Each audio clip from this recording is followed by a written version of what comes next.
Hey, everybody. You are going to be joining us for a topic about and the panel about the actual ability to brand and what branding means. We had recorded something a little earlier today, and well, not today, yesterday, I should say, and we're going to play that to start the show. We'll be back with a live panel as soon as this video ends. I have to run over to start the other one, so what I'm going to do in the meantime is I'm going to play you I'll play you something from me. I have a Kickstarter right now, so I'll talk about my branding. And this is how I branded myself for a Kickstarter. So here you go. An all-ages tale that teaches morals with farts and shows the power of imagination that will entertain everyone in your family, including the parents reading the book. Thank you for hitting play and allowing us to introduce you to Cat Dad and Supermom, the award-winning Farts with Morals storytelling awesome adventure that people seem to love. And we could keep going that way. We could use words that could try to get you to be excited and convinced to buy it, but I'd rather just be honest with you. I'd rather be humble with you and tell you why I created the story. You see that little boy over my shoulder, right over there, and the other side, the Supermom, and the big elephant that farts? All of that is based on my boy. He's a special needs 5-year-old who I love with all my heart. And he has made me a better man and has taught me what unconditional love is. So if this story is about him, the standard had to be higher. That's why I got one of the best artists in the world in Raheel Mohsin. I got Chuck Pinault, who has done such great work as an editor and as a writer himself, to be part of this. Both of them became co-creators because of how much passion went into this. It was about passion for creating a top-notch story that was meant to entertain your entire family, and I think we did that. The rest, they're all keywords. They're all ways to convince you to do it. Truthfully, this is a story that matters to me, and it had to be one of the best stories that I wanted to share with you. It advocates for people who get bullied, and it advocates for the right things to do when you see someone get bullied. It advocates for being a better human being, but it also represents my son. And because of that standard, because of the fact that my son is in this book, it had to be one of the best things I could create, probably in my entire career. Anytime my son is attached to something, it is that high of a standard for me. So if you're looking for a reason to back this Kickstarter, it's because, well, because I love my son, and I wouldn't put anything out with his name on it that wasn't amazing. Thank you for watching, sharing, and backing Cat Dad and Supermom, and Ella Fart never forgets. Hello, everybody. Good morning. We're doing an interesting show. Kevin has a different work schedule, and he wanted to be part of the branding episode, a panel that we were going to have. We could not make the timing work, so what I said to Kevin, because he works with NSC Live, and I really like everything that he's doing, I was like, why don't we do a deep dive? Why don't me and you sit down, do an interview style about branding, and actually let him educate people on exactly not only what NSC is, but what is proper branding and how he has done it. So you're going to hear very little from me today. It's all going to be about Kevin. So Kevin, please introduce yourself. Everybody, you've probably seen me here or there a couple times. My name is Kevin Giat. I'm with NSCLiveTV.com. It's a little company that got cooked up on a 2 in the morning idea to try to get more exposure for a lot of comic book creators, a lot of comic book shops, and it's got a chance to blossom over the last couple of years. And we've been fortunate to be able to get a chance to work with guys like Rob, and just that's really kind of helped broaden what we do. A lot of great ideas, and I just kind of want to go over today some of the ways that branding can help or hurt us, and some of the proper ways we need to do that. And I'll kind of start off with a short story of how I kind of got into this business. I've always wanted to be an artist ever since I was little, and my first grade teacher told me told my parents, and they told me later that I was the first person she ever saw that put eyelashes on an ant. So I guess at an early age, attention to detail was something that was kind of wired into me from my parents, and I just couldn't escape it. But I did take that and run with it. I did art all through high school. I actually started getting into freelance, and actually paid professional freelance when I was probably 16 years old. I was painting signs, outdoor signs for people, and But if you want to back up even further to branding, I was drawing werewolves in the 4th grade and going to my library and Xeroxing them for a quarter and selling them for 50 cents. So I guess I did see the possibilities at a young age for this. But it's not about the money. It's not about fame or fortune. If you're getting into it for that, you're getting into it for the wrong reasons. I've been down the road of, at a young age, like I said, I did it through high school. I got a scholarship, went on to college, got a BA in liberal arts. Did the whole Mad Men thing, right? I went into advertising agencies, did the whole suit and tie bit, did big marketing for big nationwide companies, did TV commercials, radio, won chunks of glass that went up on shelves for campaigns, the whole 9 yards. But I started having kids, and the whole starving artist mentality kicked in. So I kind of withdrew from the industry, went into construction industry, and stayed there, which I'm still there. But that yearn for creative was always there, as a lot of you have. And there's a way to kind of harness that and do good things with it. And that's what we do for NSC. Excuse me. But the story I want to start off with was a story back when I was in that, early 20s in big business. And I worked for a telecom company called US Unwired, but that went national, did stocks, married up with Sprint PCS. I did a lot of marketing for Sprint PCS. And we had one of those Mad Men, big budget advertising firms. I was the in-house marketing manager.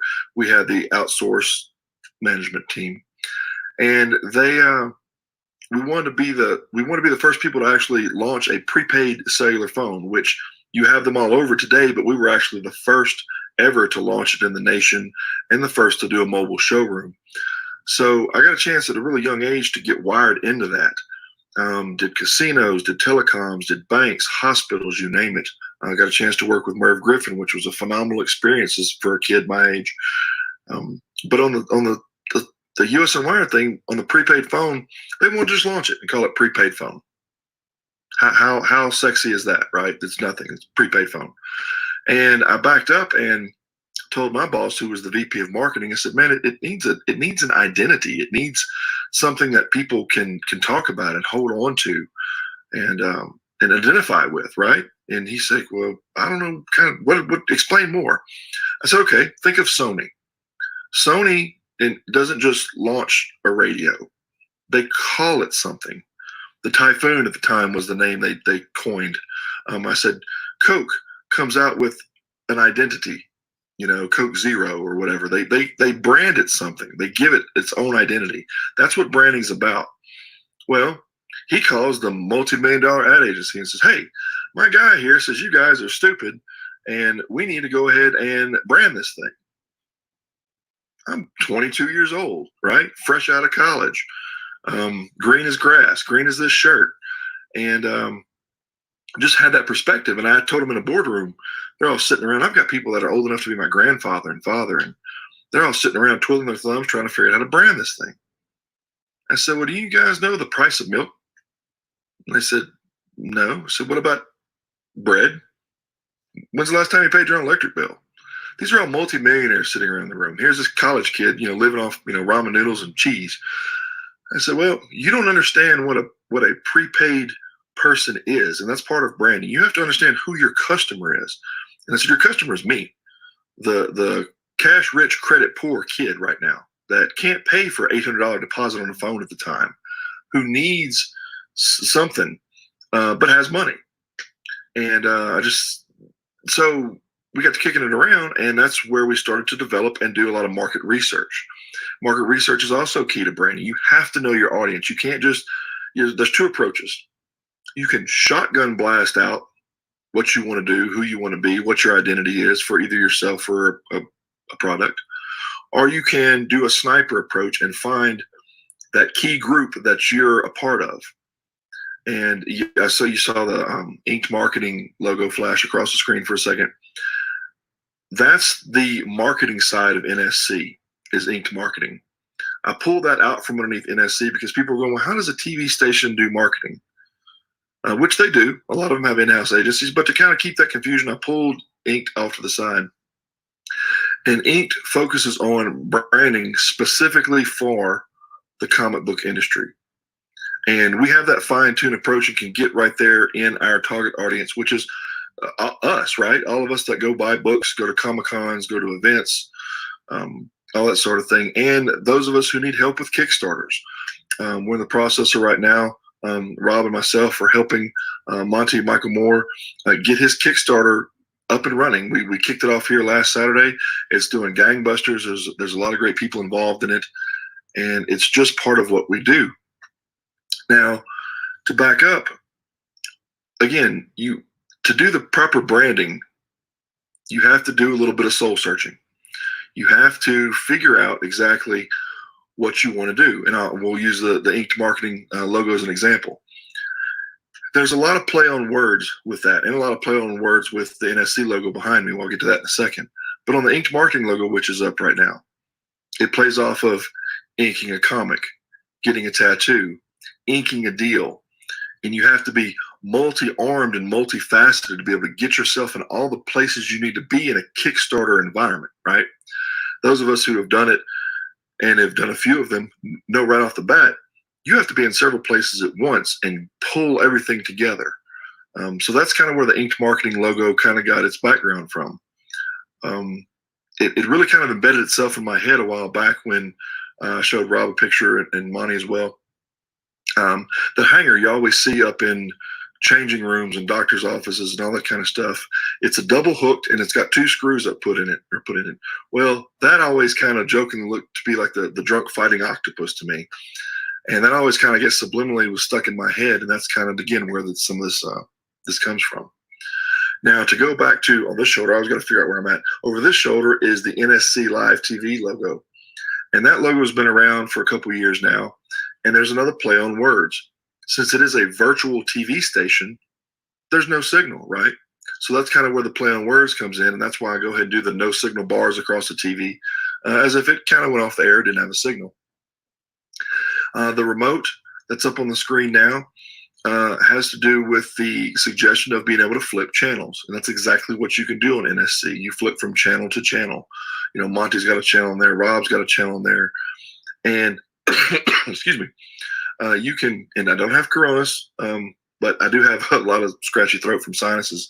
But I don't really try to joke about it because I have 3 friends that do have it, and it's a very scary time right now. So I don't want to joke about that at all.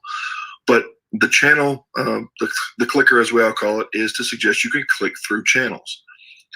That's right out of the gate. That's right on the home page. That's right to suggest that, hey, there's something a little bit different about this.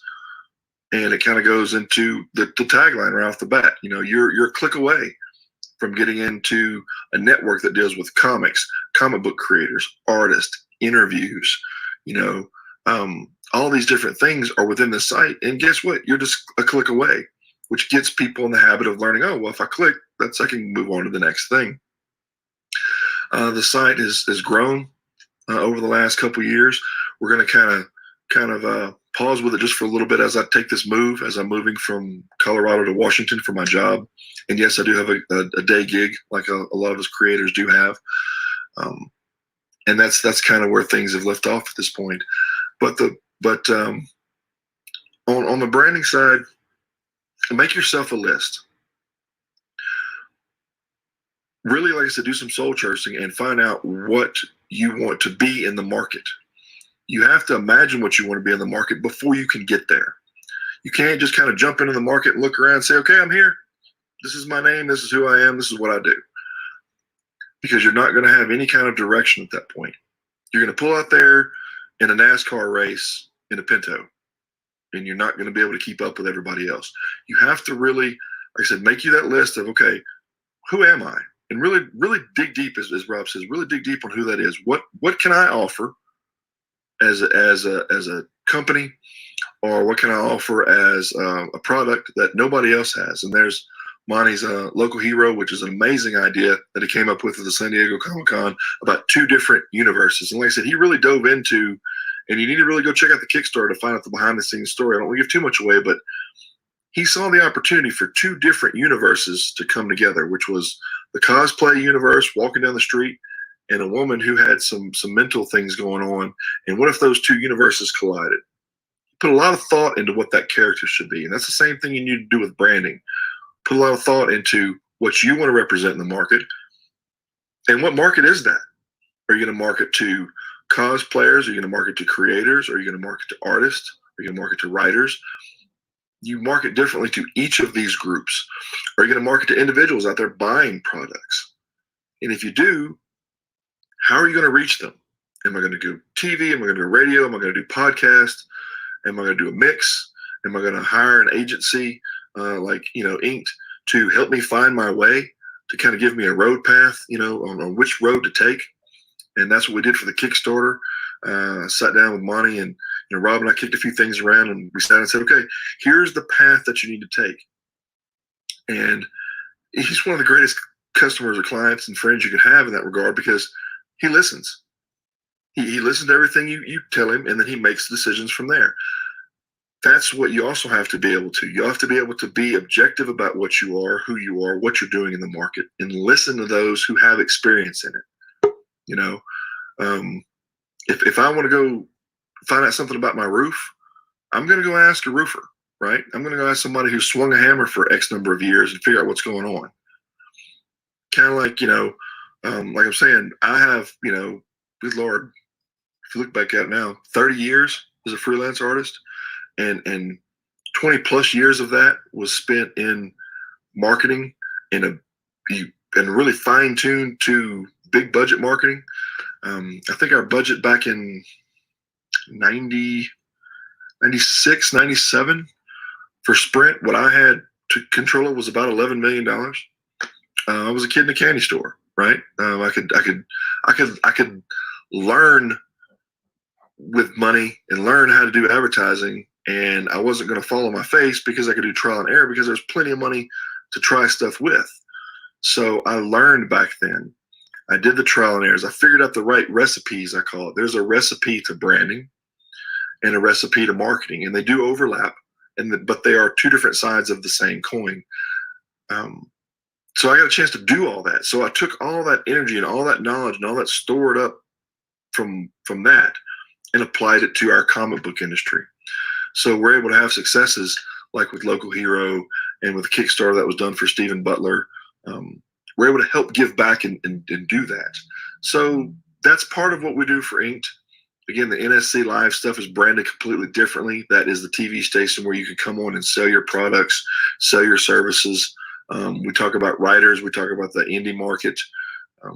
We just did a story on Scout, which is a big force in the indie market. And I got a chance to interview a lot of people, got a chance to talk with several artists in the market that are both Marvel, DC, and indie.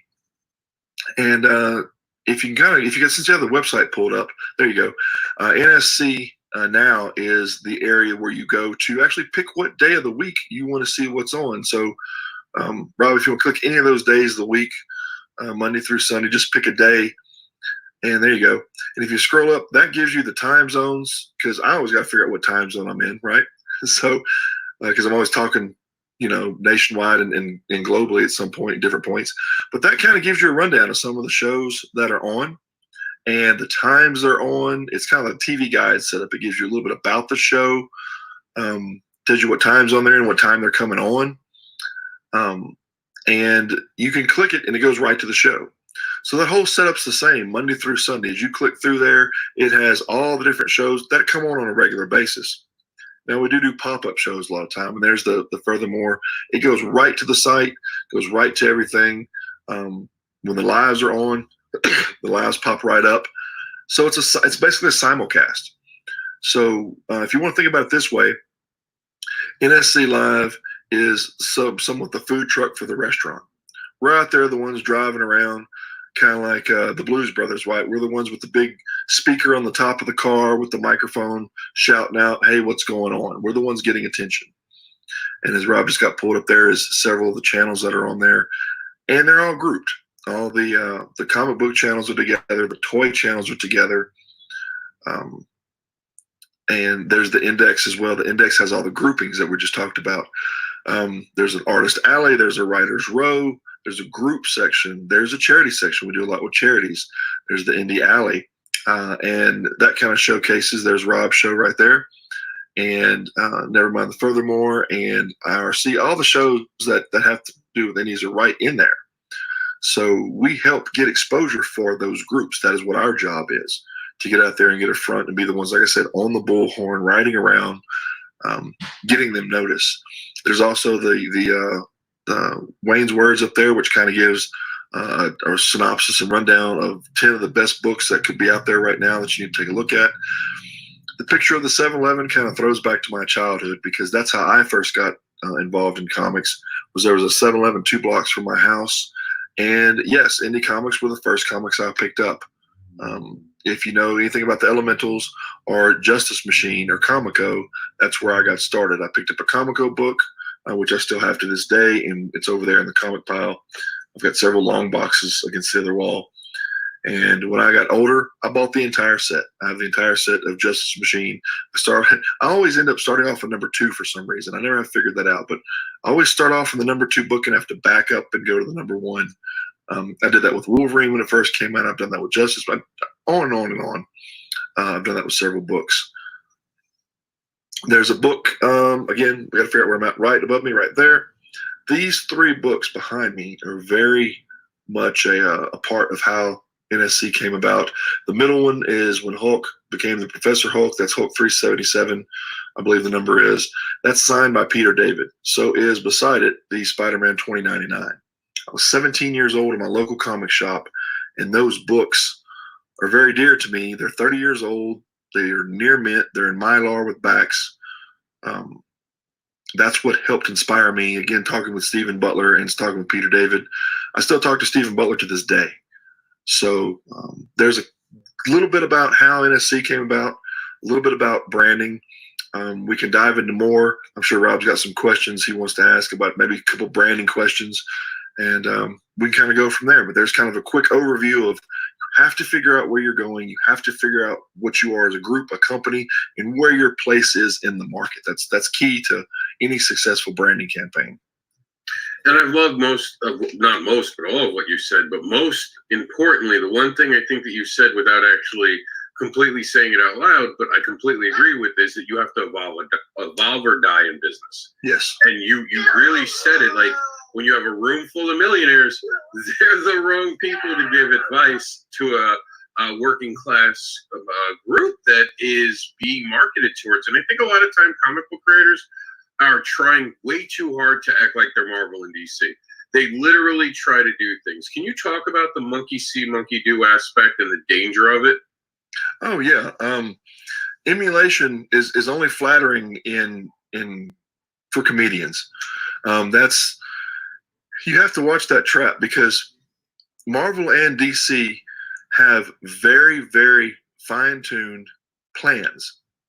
And if you don't follow, and this is not knocking them, it's just kind of talking about what they are, because I know people that have been independent creators that have tried to bust into that side of the house and didn't like the recipes they were given. Again, as I mentioned, recipes, and I'll get this out of the way too. I'm Cajun. Recipes are a big part of my life. My wife's been going to chef school, so there is recipes. There's ways to put things together, and that applies to both, cooking and to the comic industry and to branding. Excuse me, let me drink real quick. And that's so, the recipe thing, I always love when you say that, because it's so true. People don't understand. It just doesn't come together. You have to have a plan, and a recipe is a plan. Right. And if you wander outside the recipe, it doesn't taste that great.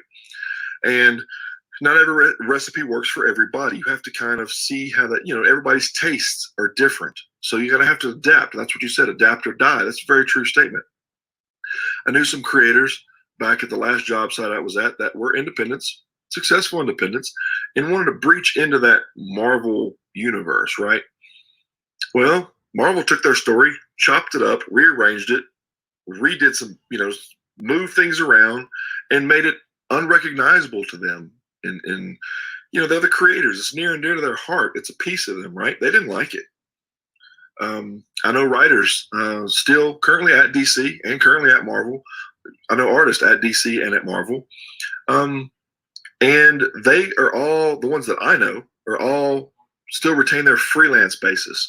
So They can jump in and do the Marvel recipe thing. They can jump out. They can do the DC recipe thing. They can jump out and go do their own book.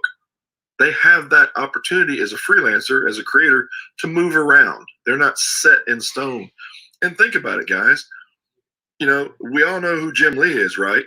He was up and coming in Marvel, and then he swapped over and started doing his own thing, right, as an independent, him and Todd and the whole gang and Rob.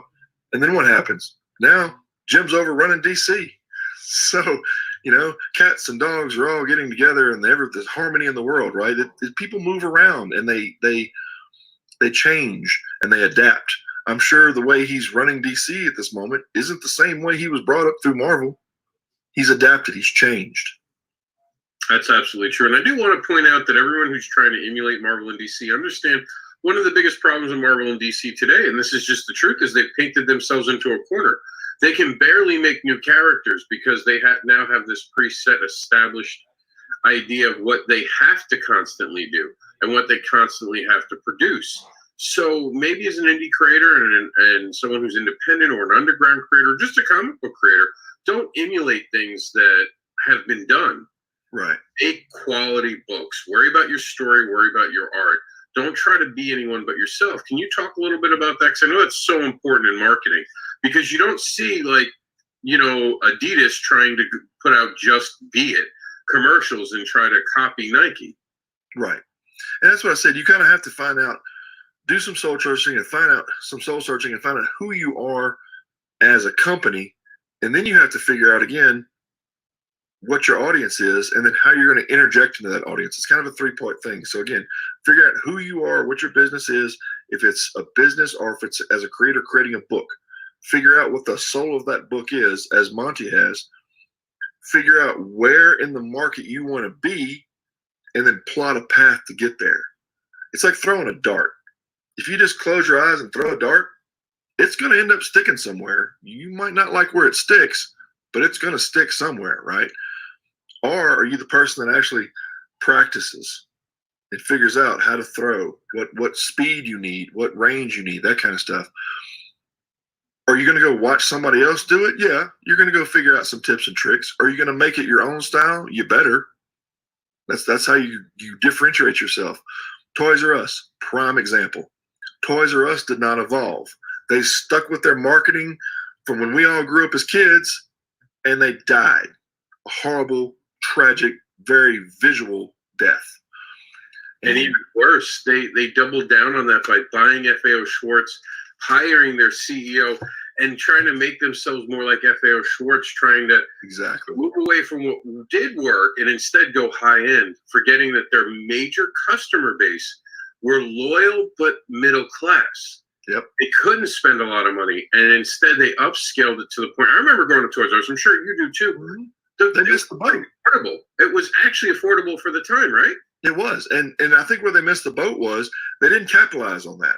And I don't mean monetarily. I mean capitalize as far as the idea. They didn't say, hey, you know, our customers that were kids at the time now have kids, and they're bringing their kids here. They didn't do like McDonald's. McDonald's captured that. And they show generations of people going to McDonald's, right? They've capitalized on that. Toys R Us totally missed the boat on that idea. And like you said, they try to emulate somebody else. They try to be somebody who they were not.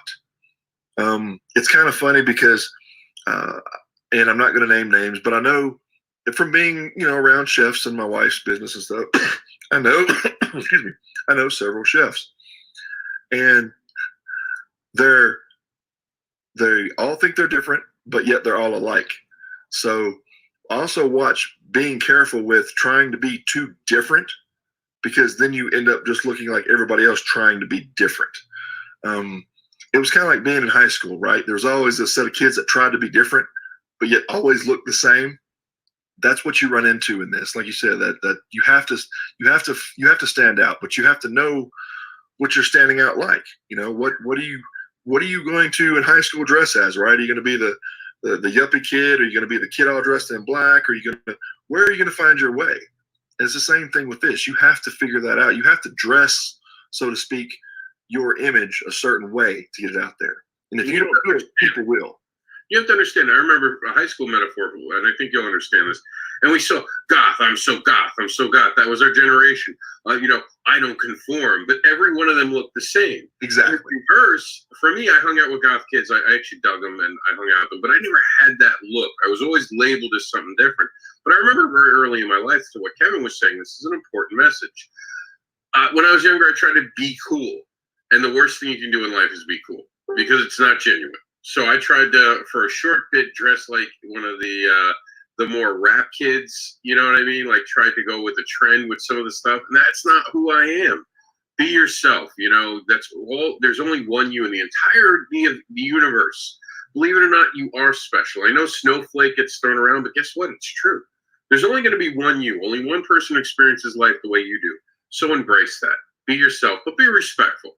Listen to other people and learn how to package yourself. Because believe it or not, as an independent creator, you are, or just a creator, forget the independent, just as a creator, you, like he said, Jim Lee is Jim Lee, no matter where you put him.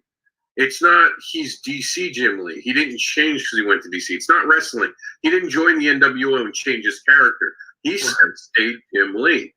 Remember that. No matter where you are in your career, you're always going to be you. Quick question for you, and then unfortunately we've run out of time because we could talk about this all day. But as this will be part of the later panel, we only had 30 minutes to get this all in. But I do have to ask this one question. As a branding expert right now, we're, of course, during the period of C19, we have to talk about it because the branding right now is important during C19. What do you think about these companies now making masks and selling masks? There's a lot kicking around about that. There was a group that got together where I work that, excuse me, that got together and sewed a bunch of masks together as individuals and gave them out to people where I work at, which was a great thing. Now, part of what you might be referring to is the 3M thing that's been kind of floating around the media.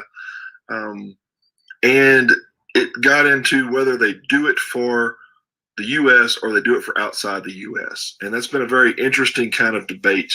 I know on the surface, and I'm not sure of all of the facts, but I know one of the things is we're all having a hard time getting masks, right? And part of that supply and demand. That's the other whole side of this whole discussion. But on the supply and demand side, the demand was greater outside of the United States than in the United States. And it was interesting, like companies like 3M decided to fulfill orders, but the orders had nothing to do with location. So the orders were all bought by overseas other countries rather than in the U.S. So we had a shortage. Same thing with medicine. There's this medicine shortage right now because all that medicine was produced outside of the U.S. and now it's not coming in. I've faced that with some of the heart medicine that I take. So between the mask and the medicine and some other kind of unique, maybe political things going on, it's been withdrawn when there's not as many masks out there. Now there is companies. I do have to applaud the people with 3D printers and other places. And there's companies that I don't remember the names off the top of my head, but I have read about other companies that mask isn't their forte, so to speak. But they've stopped production of what their norm is and started to produce masks to help catch up. Now that I applaud. Yeah, but I mean, I'm seeing masks as much as $17 right now. Yeah, people are gorging. Toilet paper is high right now, if you notice. But I mean, really a good look for a company, you think right now, is now the time to try to price gouge or try to make collectible or, and that it's been said, and I kind of feel the same way as a consumer. I feel like you should have done something that was like a 10-pack and affordable. Yeah, I agree. It should have been made. That's the stance we took from NSC, because people automatically approached me, right, when everything started going down the local comic shops that come on 4 or 5 times a week, said, hey, we need to come on probably every day now. How much more is that going to cost? I said, it's not. We have the staff to support it. You can come on as many times as you need to keep the doors open, because that's our job, is to help you keep the lights on and the doors open. And they were shocked by that because, like you said, they're used to everything else around them price gouging right now. I think I paid, I want to say it was close to $18 for a 6-pack of toilet paper right as it started coming back on the market. It's ridiculous. Price gouging is not a. I know 3M is going to take a hit from what their stance was and what they've announced with marketing right now, and they're gonna see some market shift in that. people that are really paying attention. Other places that are price gouging, I think consumers are going to pull back. I think people are going to shop differently through all this because of, like you said, because of price gouging. Now's not the time for that. Now's the time to make it where people can access things and not like creators. Perfect example. Yourself and other creators are putting a lot of books online right now as PDFs for 99 cents. To keep that out there and to keep people, Mile High Comics, right? Largest comic book place ever in the nation, in the world. I mean, probably. I think pretty sure they are.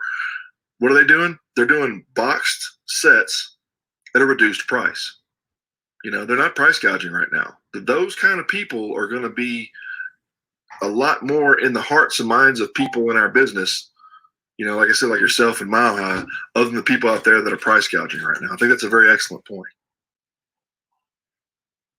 And I do want to point out brand loyalty, like we've been talking about, super important right now, guys. That's what you should be working on. Right now should not be your time for profitability. Can you talk a little bit? Because I've heard you talk about this, and you just said it. Right now is not the time.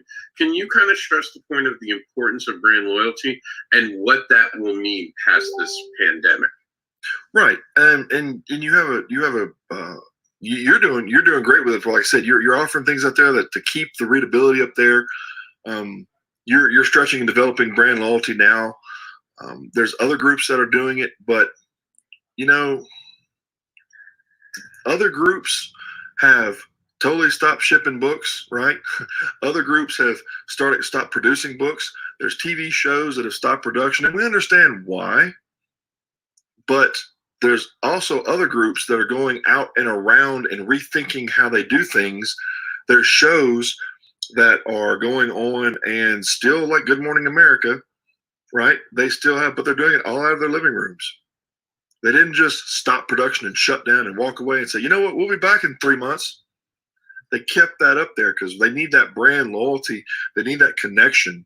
And I think as consumers, the people that went above and beyond and still offer out a product or a service, or even at a reasonable price, people will in the end bond better with those groups than the people that got out there right now. Like you said, are charging 17, 18, 20 bucks for a mask to get that quick buck. If you go out there to try to get that quick buck, whether it's now in this COVID crisis, or if you try to do it later, if you try to get out there and offer your book and throw it out there at a ridiculous price point, you're not going to build any kind of loyalty whatsoever. You can't jump in this for the quick buck. You have to build it, and you have to build that, as Rob said, that brand loyalty. Yeah, and I can't stress this enough, guys. And this is also why I've teamed up with NSC, and I'm very happy to help Kevin in any way I can. Ethics matter. I do business, and I try to team up with people who are ethical. And Kevin is one of those people I feel is an ethical person, and that's why you guys are seeing, and we'll be seeing NSC a lot more on our site. We'll be using them as part of it. This backdrop over here, I'm working on getting NSC put into our actual backdrop as one of our affiliates and someone that we are working with. And the reason that we're affiliating with people, again, with branding, is because this is about bringing together a industry right now. And NSC is doing that. NSC is doing it in a scale. We do it differently. I cover stories. He covers the actual people and bringing them together, including comic book shops that do live auctions constantly, that bring people. You have a toy section, you have a charity section, and you even have a marketing department that can help out other creators. You kind of got your pulse on the necessity of the industry, and I want to be part of that, and I want to help promote that. Well, I definitely appreciate your kind words, and we try to do our best. I mean, we're not perfect in the sense that we've had our share of screw ups like everybody else. There's learning curves to things, but we do always try to put our best foot forward and try to keep those relationships and keep them really whole. And like I said, when this whole thing kicked off and went south as far as the pandemic went, we had people coming to us that needed to do more, and we stepped in. We're able to offer that. We're very happy to be able to offer that. We're working on some big things together as far as doing some stuff for kids coming up. I hope all that goes wonderfully. We're really happy to have you, Rob, on board. Again, I have the same kind of heartfelt compassion towards you. We love what you're doing over there, and we're happy we're part of it and able to help. We're helping each other. Exactly. We're going to rise past not just this, but in the future, we're going to bring comics back into a brand new era. Someone had recently said that the modern age is over. So I don't know what the new age of comics is going to be called, but they're going to be awesome because of people like Kevin trying to figure out the finger pointing. This is the dyslexic's worst nightmare. It reverses everything. Oh my God, what is left? What is that? What is left? But no, I appreciate the time you spent with us today. I'm sorry you couldn't be part of the live panel because I think you would have had some great information. But we're definitely I'm going to send this to everyone who's on the panel tomorrow and make them watch it so we know what you've already said, so we can kind of go off of that. And we'll wind up trying to play it at the end of the video tomorrow during our live panel. So the show will actually end with this, if the tech gods allow it, which I think they should. All right. Thank you for tuning in, Kevin. You're awesome. And stay awesome, my friend. Thank you. You as well, my friend. Take care. And hello. I'm kicking out my other computers and I'm bringing on the guests. You guys have made it here to the live stream. We're bringing on some great people. We're going to let them introduce themselves while I shut down the other rig. We're here to talk about branding, obviously. This is the live portion. So if you guys have any comments, you can now talk to us because this is not canned. Sorry about the fact that we didn't get to the actual panelists today, never got to watch the video because something went wrong on Facebook. Of course, Facebook. The thing I was going to send them wasn't working right, the link. So we're just going to be talking about branding. I know some of the things Kevin brought up. I'll bring them up in different ways so you guys don't have to worry about watching the video. But let's go around the room. Monty came in first, and then Brian came in, so we'll go in that order. Monty, tell them who you are and talk about that Kickstarter. Hi, my name is Monty Moore. I'm a comics and gaming industry veteran for almost 30 years. I've worked on Magic the Gathering and Dungeons and Dragons, done work for most of the comic book publishers in the industry, a lot of Lady Death covers and such. And right now on Kickstarter, we're just finishing up our first week with Loco Hero project right here that I'm the writer and creator for. And it's doing great. We're just hopefully about to hit 30,000 and about 350 backers on my first ever creator-owned, written and produced comics project.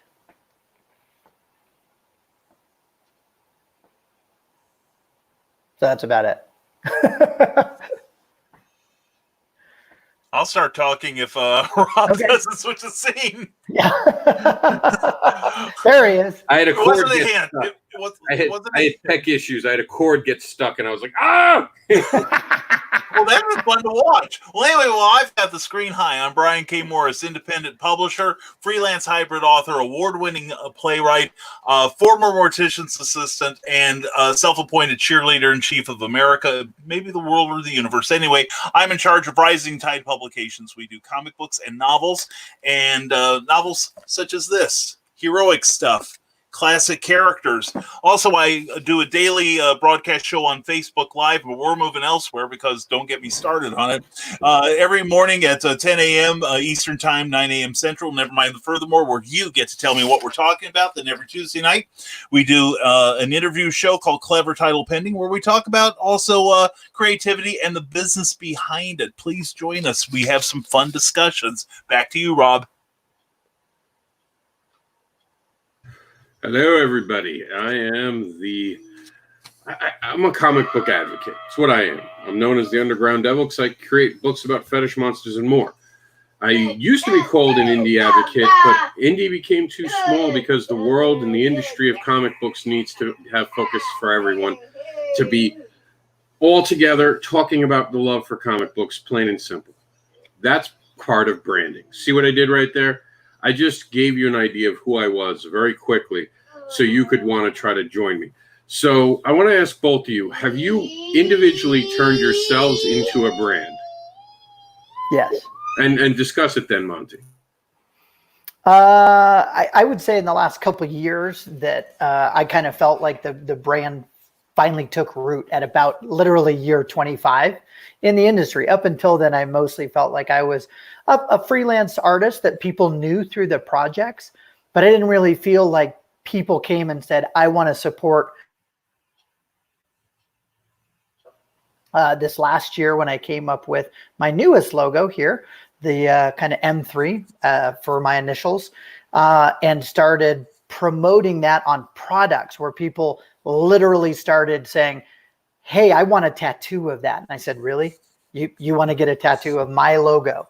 And I knew that that was something that resonated with people when I told them that what this stood for me is that you'll notice that there's kind of two different ways to come into the center part of the M. And the center, or you're trying to get to your goals. And I have always found that there are these giant invisible walls in comics and games and movies. It doesn't matter if you go to Comic-Con or E3 or any of these other industry outlets. There's barriers everywhere. And so I sort of what I always tell people, when I find the door,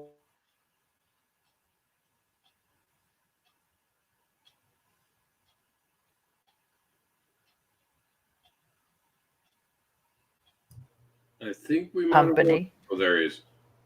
I have rejection letters from Lucasfilm and Marvel and DC and everybody that eventually all became clients of mine.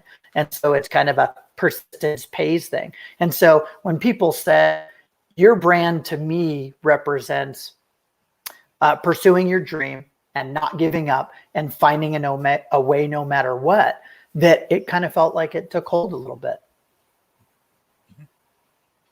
Well, I agree with all that. Some very good points there, Monty. I've been a full-time professional author and publisher since 2012. Now, my original name for my company was Freelance Words because I was anticipating not just writing books and doing comics, but also doing content for websites, et cetera, kind of being all things to all people. But realizing after a while what I really wanted to do, my wife, who's far more clever than I am, decided we need to actually work on my branding. So I changed it back in 2016 to Rising Tide Publications. And here's my Eric Hawkins design logo. And because it represents my philosophy that a rising tide raises all ships, as John F. Kennedy used to say. And since then, I've become more aware of my branding as far as what I produce in the marketplace, as well as even how I present myself at conventions. Like right now, I'm not exactly in my battle colors. Most of the time, I'm wearing like a blue shirt or a primary color kind of shirt, but I always have a bow tie. I always have a fez because that gets people, especially who are into Doctor Who, to come talk to me, because it's kind of a shorthand with us. And if people don't understand it, then that's my other shorthand to start talking about what we may have in common. Even my glasses are, to a degree, my shorthand. Good friend of mine, Nate Phillips, did my logo for my Tuesday night show, and you see all the elements are there. The Isaac Asimov's type sideburns, which were given the official thumbs up from a member of a KISS tribute band several years ago. So I'm the fake Isaac Asimov who got the blessings of the fake Ace Frehley. So I feel pretty empowered by that. But it is all part of, how I present myself, including the enthusiasm, waving my hands like I'm trying to bring in a jumbo jet for landing. It's just all these little things that make you unique and identifiable in the marketplace, and hopefully make people comfortable enough in your presence and curious about what else you do. So that's led to some sales on the other hand too. Now, one of the most important things of a brand is actually being the ambassador of the brand. And for each one of us, we become that, both as either a talent, writer, artist, whatever have you, and then as a publisher. So how do you guys pick your logo? Like, we've talked a little bit about logos, but I want to dive into that. And at the end of it, I'll go over some things I've learned through the years. And you guys can see my wall of evolution as some of these things have changed over the time. And we'll talk about that. But first, I want to start with you. Monty, how did you come up with the logo that you now have that your people want to get tattooed on you? And Brian K. Morris, how did you come up with the Rising Tide philosophy and all that? Mm-hmm. A couple of years ago, when I was seeing more branding in comics, I thought I need something that's a little more iconic. And my company is called Maverick Arts. And that actually comes from our family business that we had for 35 years that was called Maverick Ranch Natural Meats. And my dad was a pioneer in the natural organic beef business. And so when I was younger and I was just out of art school, I was the graphic designer for the family business. And Maverick, there's two big definitions that come from the industry. And one is the lead steer that everybody else follows. And so it blazes a trail through the brush and everything else, all the other animals. And so a Maverick was a trailblazer, but there's a meaning. And when you went out and you found cattle that were unbranded and they were roaming the country, they didn't belong to anybody. That was a Maverick. And if you grabbed it and you said, this is now mine, it's on my land, I'm going to brand it. And so you took a Maverick and you put your brand on it. And so that also ties in with branding. And so I kept my company with the family name, carrying on my family's traditions, as being a Maverick. And a Maverick, just like the movie Top Gun, goes his own way, does his own thing. He's the wild child, the black sheep. And so it suited me perfectly as the artist of the family. And I wanted something that kind of symbolized and kept in the whole kind of Monty Michael Moore EMs. And as I was developing it, I had it very symmetrical in the beginning, and it was perfectly balanced. It didn't have the sort of over-under ways into the middle. And then as I was drawing maybe 50 different versions of it, when it came to me and I said, you know what, always a different way. And so I made one go one way or the other, and I said, that's it. This is the right one. And I started kind of putting it out there on social media, and the response was, I was blown away. And I said, wow, okay, that's sort of glomming onto. And when I had the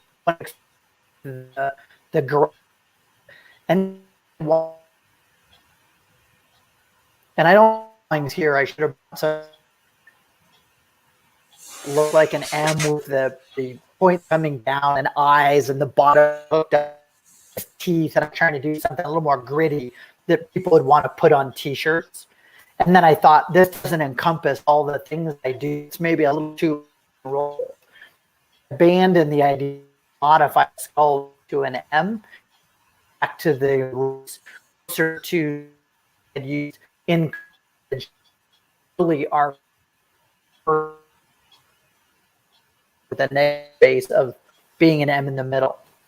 So that was a little bit of the evolution of it. Very cool. Well, I'm glad you didn't go with 3M. I heard that's been taken. So yeah, and even on social media, I never use 3M. I always use M3. There's some people you want to fly below their radar when you do your branding, right? They call me M cubed. There we go. Oh, that's cool. I like that. Well, as for myself, Rising Tide, since I started the main part of my journey after losing my corporate job in 2012 and using the severance to finance my publishing empire, such as it is, I got a lot of favors from people as I was moving down the lane here, as it were, picking up knowledge, trying to remember old things from when I'd been in publishing long before. And after a couple of years of being, freelance words, I kept hearing this phrase that President John F. Kennedy used to use during his presidency about how a rising tide raises all ships, that if one of us does well, we all do well. We all rise together. And I had noted that with my network of, people who are now my dear friends, that one of us learns something, we share best practices with the other, we help educate each other, and we all ascend the ladder together. And we pull people with us that we want to have come with us. In turn, that we're paying it forward to them by sharing what we have learned during our journey.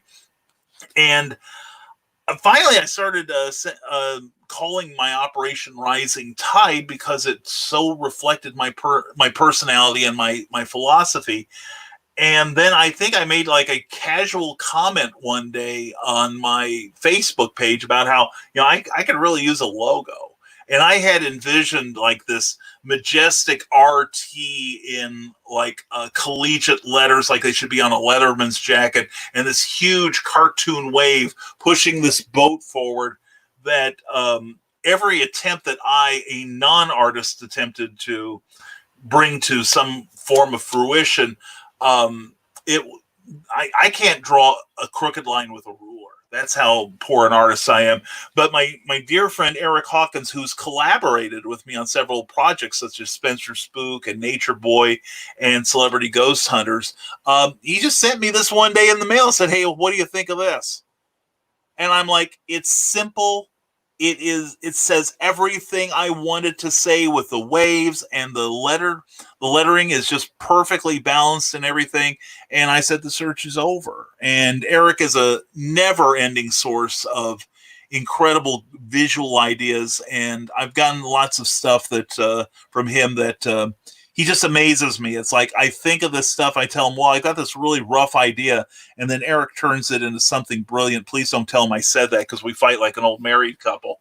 But anyway, Eric is brilliant.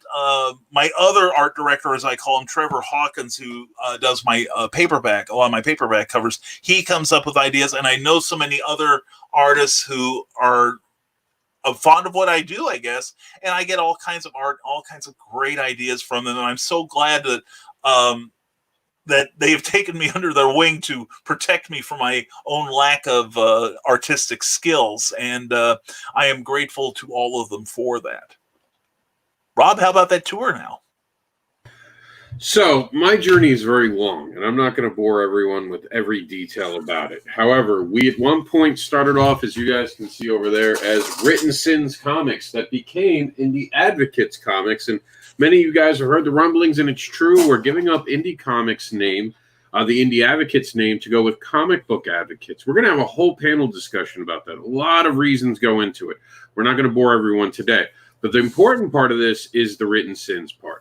Because the Indie Advocates and Comic Book Advocates we'll explain later, but there's a big disconnect here in my ability to understand branding back in the day versus today.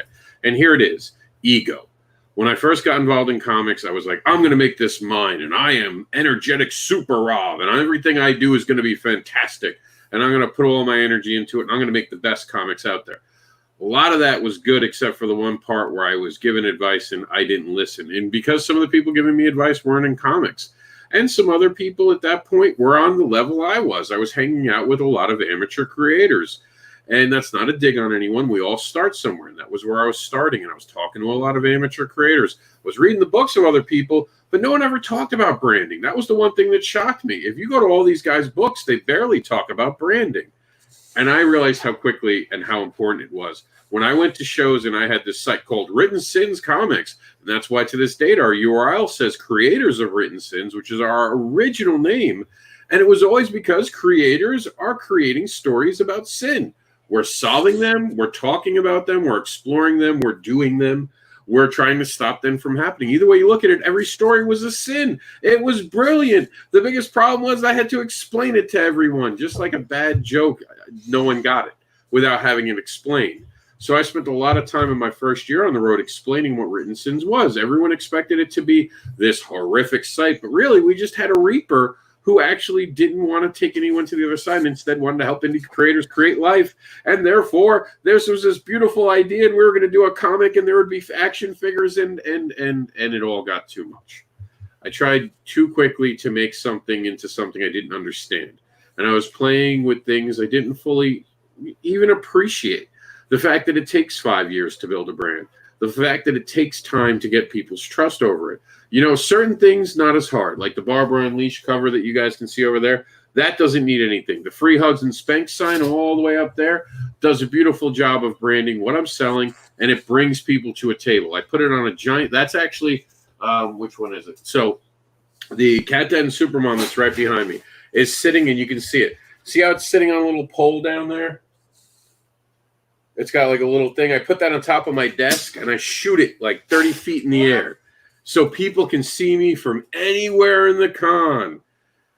That brand brings people over, and it's a simpler brand. And you could see in the evolution of how I did things in the very beginning, a Reaper. The Reaper gets people to stop. I still use Written Sins as my comic line.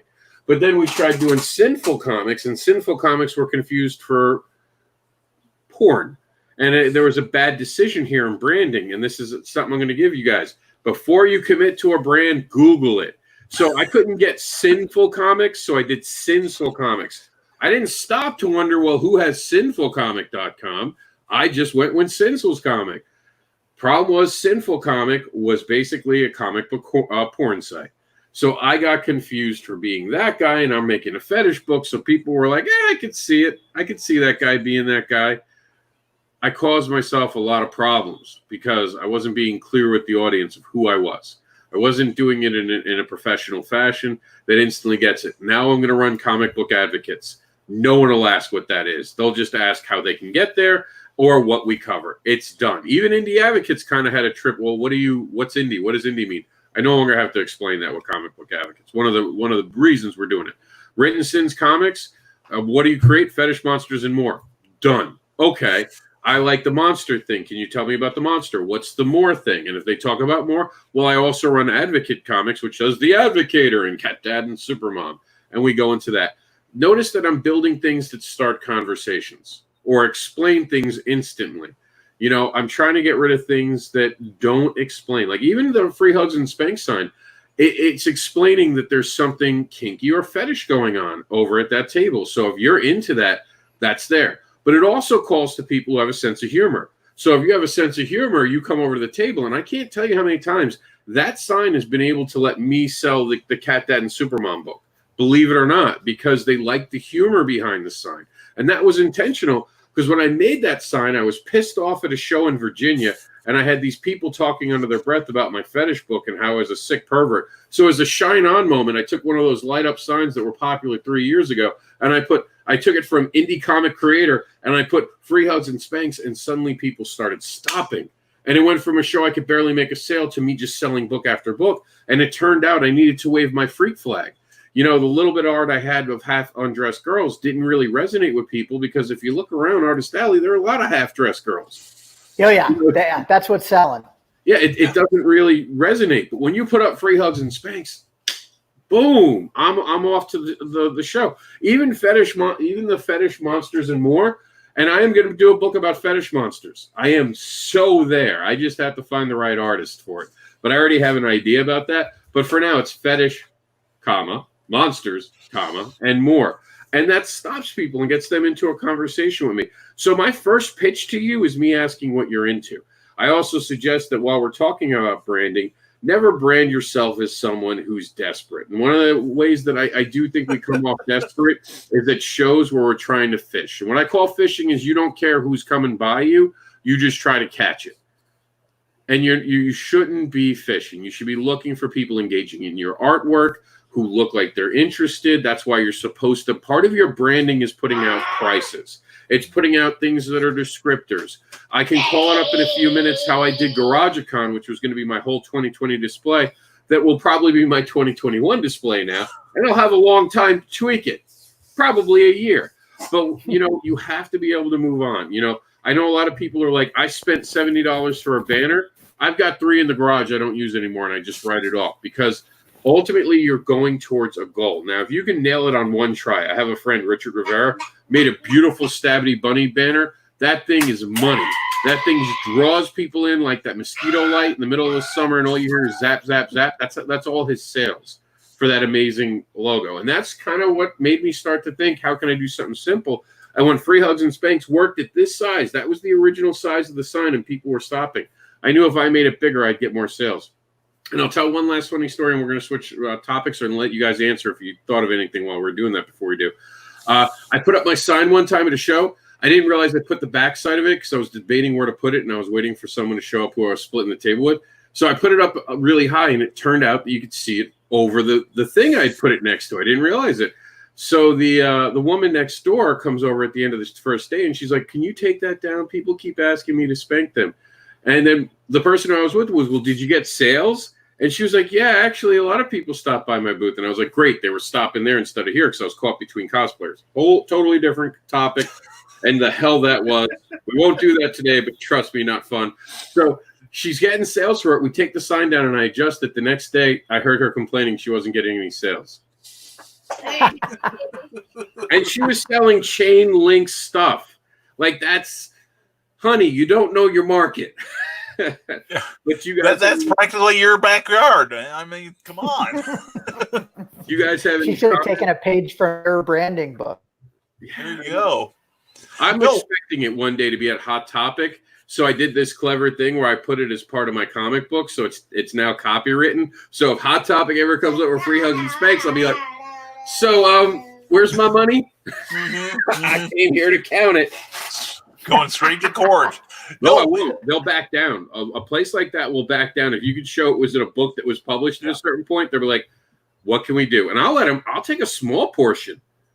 But I'll make them put my logo on it from now, my web address on it from now on.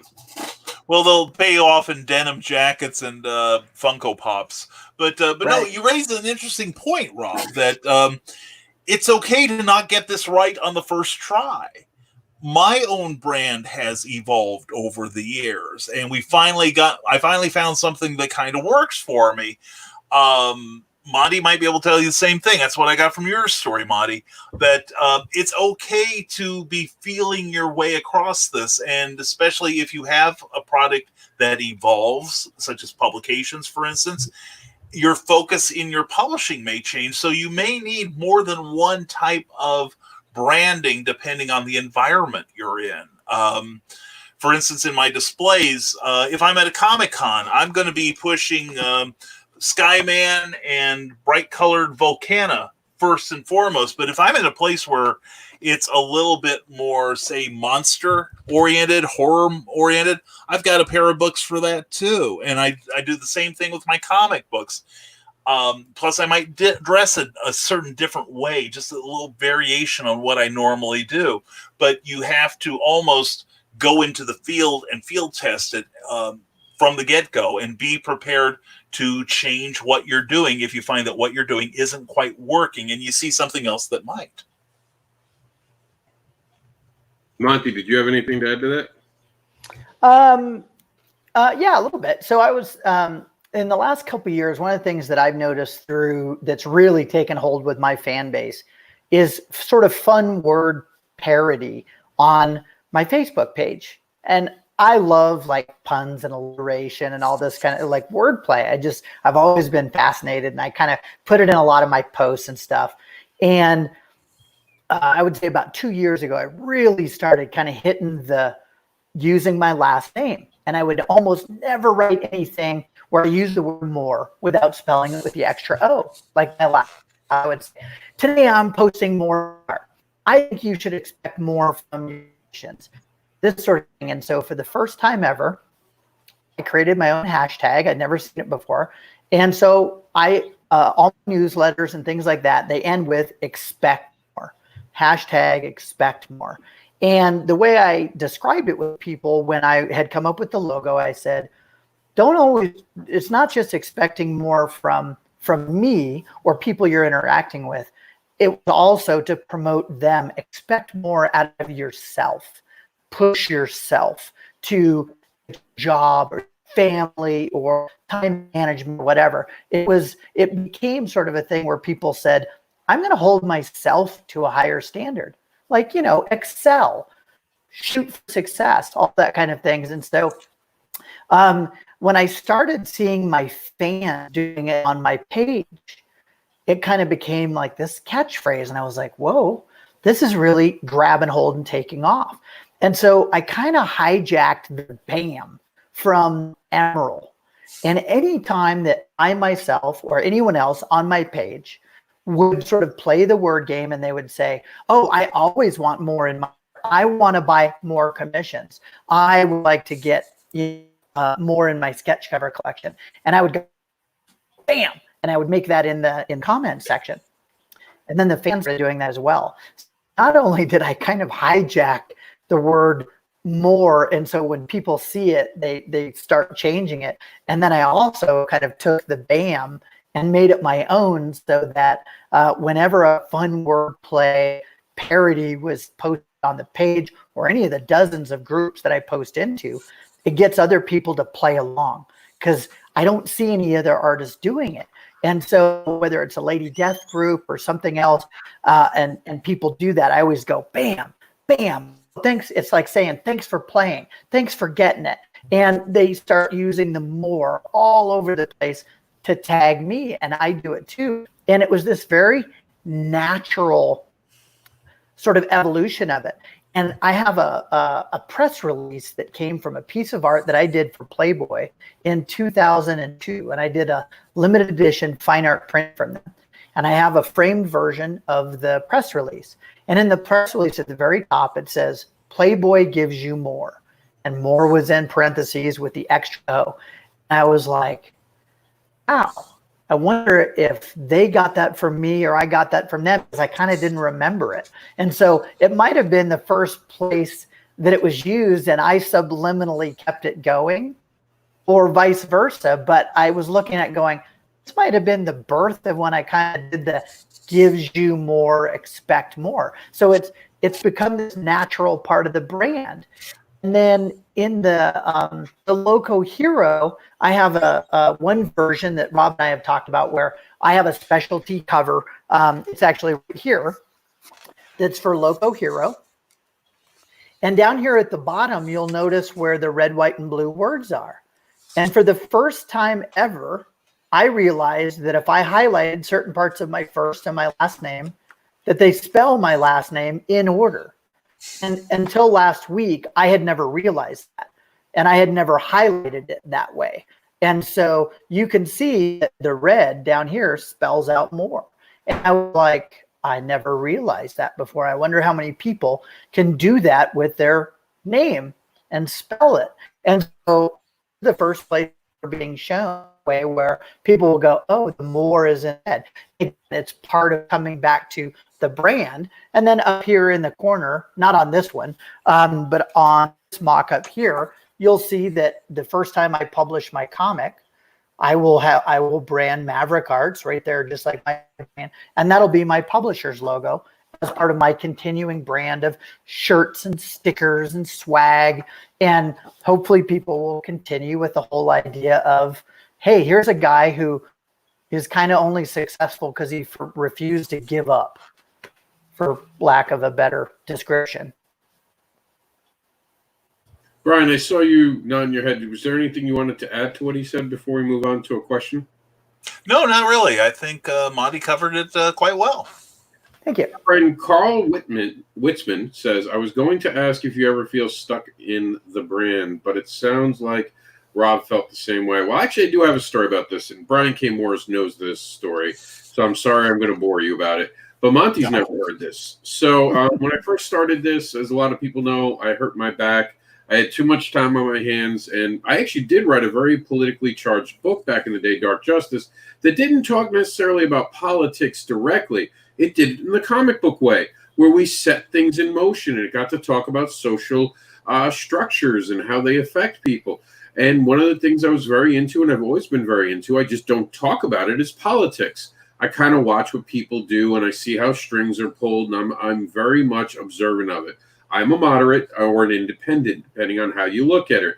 I don't know why they separate the two, but I'm usually moderate in most issues because I like the middle ground. And I spent too much time online when I first got hurt talking about politics and arguing about it. And one of the downsides to my back is if I get upset, my back starts to hurt more. So my wife at the time, now my ex, sent me to therapy because she thought I was spending too much time getting upset, arguing with people. And it was a very bad time in my life. So I wound up getting called by the psychiatrist. He said, you have to take your energy. You're misplacing it. Find something positive you can do. And at that point, I was into comics, and I was like, well, why don't I advocate for creators? Why don't I get their stuff out there? Why don't I do something positive with my time and really put all my energy, all that nervous energy I have when I'm in so much pain? Because I'm in pain every day of my life. Some days are worse than others. Some days are livable and manageable. And the livable and manageable ones mean that right now my toe feels like it's electrically being fired on and someone's trying to break it. And it doesn't even affect the way I look anymore. I'm so used to it, but it still hurts. So instead of focusing on that, I get to focus on doing a panel like this. I'm now in that headspace where I'm being professional. I'm trying to have a conversation, and it helps me stay motivated. And I took all that and I started to show my love for comics, and I got called an indie advocate. It was not something I would have ever chosen for myself. I never knew how I felt about it because I knew that nasty would come with it. I knew people would be like, well, what makes you think you're an indie advocate or the indie advocate? And I thought about it for a couple of years. I tried not to take the moniker. I then embraced the moniker. And it got to the point where I was like, okay, everyone just sees me as an indie advocate. So did I get trapped in this name that someone else had given me? And it was a group of people who started to call me that. And I realized I was getting caught in it. So I came up with the Underground. Well, at the time, it was the Indie Devil. And now it's evolved into the Underground Devil because some of my stories are considered underground. So I embraced it. I found out about Will Eisner. I really found out about him. Not just knew the level like most people do. I read his whole autobiography or listened to it because I'm dyslexic, so I rather things be speech. Plus, I have a crazy 5-year-old. So I took all that and I made 2 different distinct personalities. You had the indie advocate, which is now becoming the comic book advocate. And I'll be honest with you, that sounds so much better.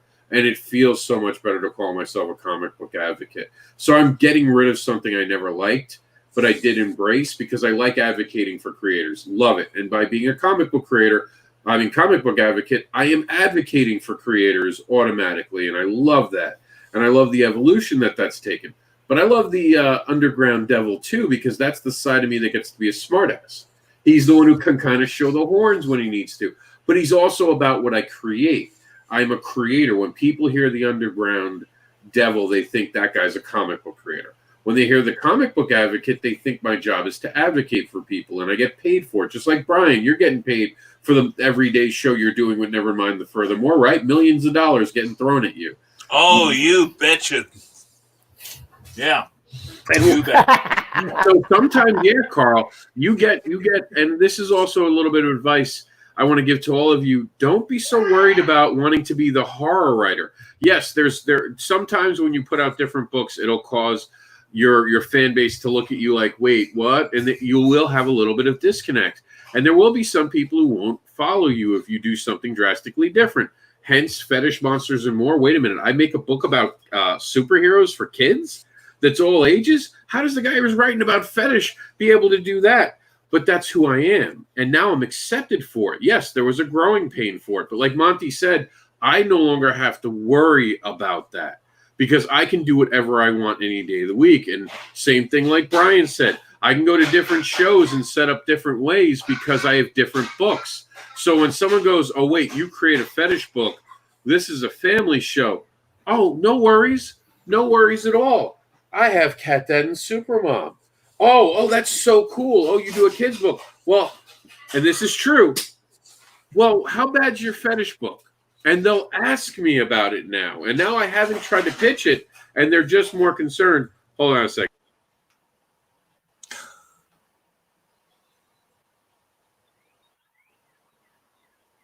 We lost your audio there.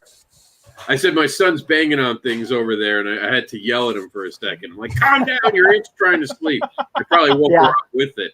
But, well, one of the things that you're addressing there is you get pigeonholed with things. Yeah. And as a creator, I got known for doing only pinup art girls because I was getting hired to do Bella, Helena, later on Lady Death, and, it's bad girl art. And so, for me, I've struggled against that. And even though I got to do some D&D and things like that, even when I was doing Magic the Gathering, they wouldn't give me any female characters because they thought I was going to draw them too provocatively. And so I have spent 20 years trying to not necessarily break the mold, but just have people think of me as a well-rounded artist and creator. And back over here, you can see some of my Western just for Western. And when I go do Western and fine shows, they know I do comic. And so they might look and go, oh, you do comics as well? Because your fine art and your Western over here is strikes a chord with them. And so it really depends on who you get known for by what first. Am I a comic book guy, or do people know me for beautiful fine art paintings or Western things like Tombstone? And then they find out I do this stuff. Yeah, yeah. I encountered something like that early on because my first publication was a superhero book. Then I went to a horror parody. Then I went to another superhero book, and then I've released horror. And I found though that the people who are fans of my contemporary fantasy, which is how I disguise that I'm writing superheroes and stuff, they identify me as that, even though I have like Santa Stein and Bachelor's Grove based on a haunted cemetery.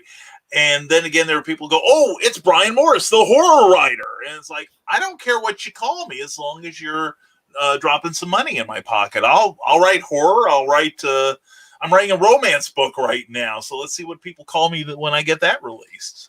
Yeah, that's why it's nice when people just say, you know what, I like to say professional creative.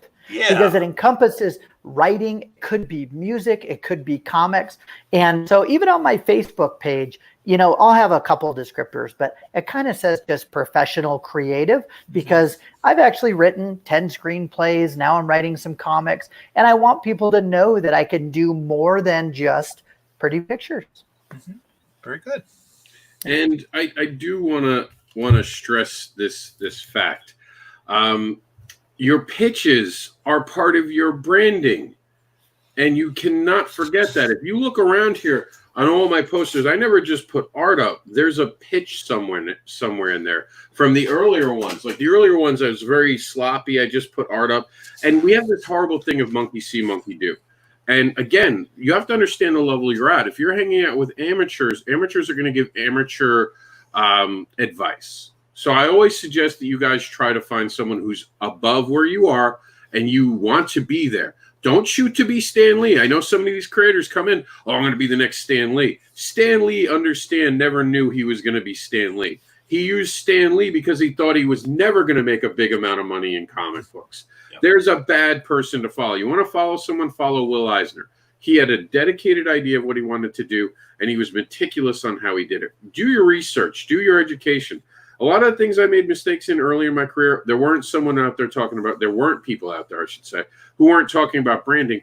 That's changing. I'm bringing up the conversation a lot. I'm sure Monty brings up the conversation where he's at. I damn sure know that Brian K. Morris talks about branding and the importance of branding. This is changing. We're understanding. And as creators, we've adapted. I can't tell you how much the pitches matter. Being able to even describe myself as, the underground devil who creates books about fetish monsters and more. There's a pitch that people get right away. I'm not like, hi, do you like comic books? You're asking a yes or no question. Right there. That's like going up to a girl and be like, would you want to go on a date with me? And unless you're like Brad Pitt, and again, I'll say this, you're never going to hear about anything about Brad Pitt. He's just too pretty. He could do no wrong. So he's going to be able to do anything he wants his whole life. If you're Brad Pitt, you're going to have that power where people will just excuse you. If you're not Brad Pitt and you look like me, and let's be honest, this is the face for radio, you're going to have clever pitches. You're going to have to be able to talk about, a comic book that teaches morals with farts. That stops people, and it makes them go, wait, what? What? How can you teach morals with farts? Well, and they've opened the door. Make them ask you the question. Don't ask questions like, hey, are you into comic books? Do you like to read? Do you like to be entertained? I don't like doing that. I ask more. I do the t-shirt thing. Now, it's a branding show, and I broke the fourth wall. I didn't wear my own stuff. I did the rest of the thing that came in with someone else's branding. But there's a reason I did. Look at this t-shirt. So this is the Golden Girls, all right? I try to spend one day at every con wearing a shirt that'll get people to kind of see that I'm a fan of things. I want to show my fandom, especially on a 4-day weekend. There's always, every day gets a different one. Usually I'll try like the Thursdays will be my fandom shirt because it's a slower day and people don't really want to talk about buying that day. So I start on Thursday with a shirt like this. Stay Golden gets the most amount of views. Out of everyone's got a Batman shirt, but who's pimping, Sophia, Betty White, Rose's character, got Blanche, we got, I got them all. I got my girl, I got my group, and that this goes back to, I want to address exactly what you're doing, and you're doing something that's different. So it kind of comes back to what I was saying earlier about being a maverick. And rather than looking at what people are doing and saying, I need to do that.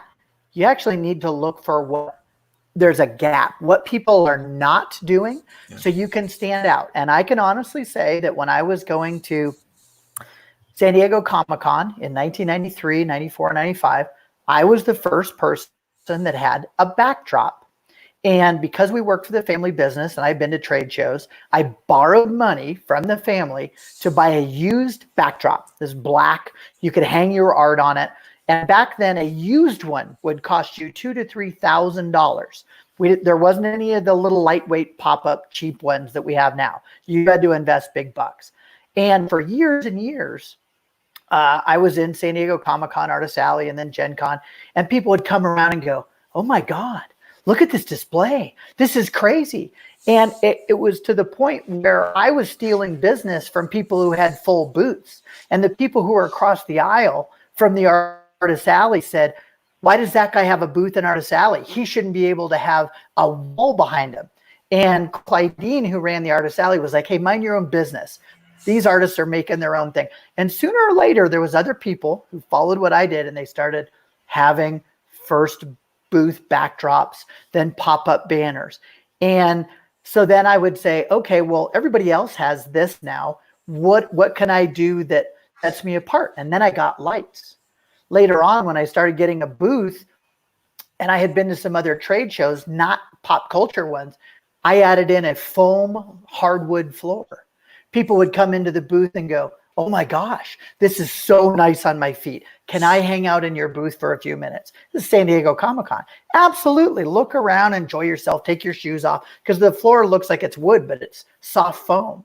It's my Venus flytrap. So I will always be trying to do things, much like your Stay Golden shirt, that was different. So if everybody's wearing a Batman shirt, or we're rocking pub logos and things like that, that's what's going to stay. If they see you in the hot dog line, "Hey, you're the guy that does free hugs and Spanx, and I talked to you yesterday," you're going to stand out because you're memorable. And so I can remember being the first guy who was selling prints back in the early 90s. And I would go to the copy store, and it was about $1 to get a color copy because color copies were just out. And I sold them for $2. $2. Hey, look through the whole book, find prints of my artwork.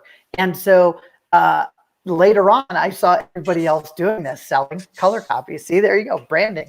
And the cool part, when you have stuff like this, like the shirt you're showing there, people are paying you money, just like when we buy Nike or Coca-Cola or whatever. They're paying you money to advertise your brand. So you got to make it cool so they go, "I dig that guy. I like his stories." You go, "Oh my God, if I afford to, I'd give you this just to wear around," because they're promoting your brand. Mm-hmm. Yeah. Just like I'm promoting Maui Knicks. I bought their shirt. Oh, check it out. I bought their shirt. I gave them money to show their brand. And I liked it because that was the year I graduated.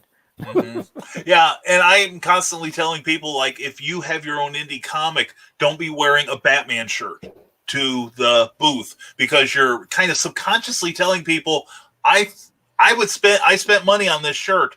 And then I'm thinking, why should I spend money on your comic when I know that Batman's cooler than what your character is? Now Rob's going to disagree with me, I know, but it's not disagreeing. Yeah, I know. And you've got a reason for wearing the Batman shirt or whatever logo.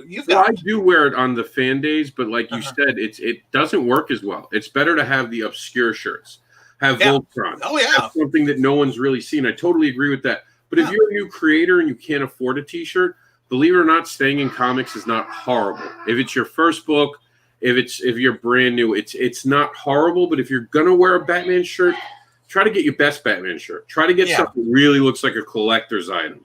Look professional. Don't look like you just went to Walmart. See, I get away with this because it's a cool thing. It's something people don't really see, and they want to talk about it. Right. Like Brian's saying, if I just show up with like a Batman shirt and I'm like, "What's up?"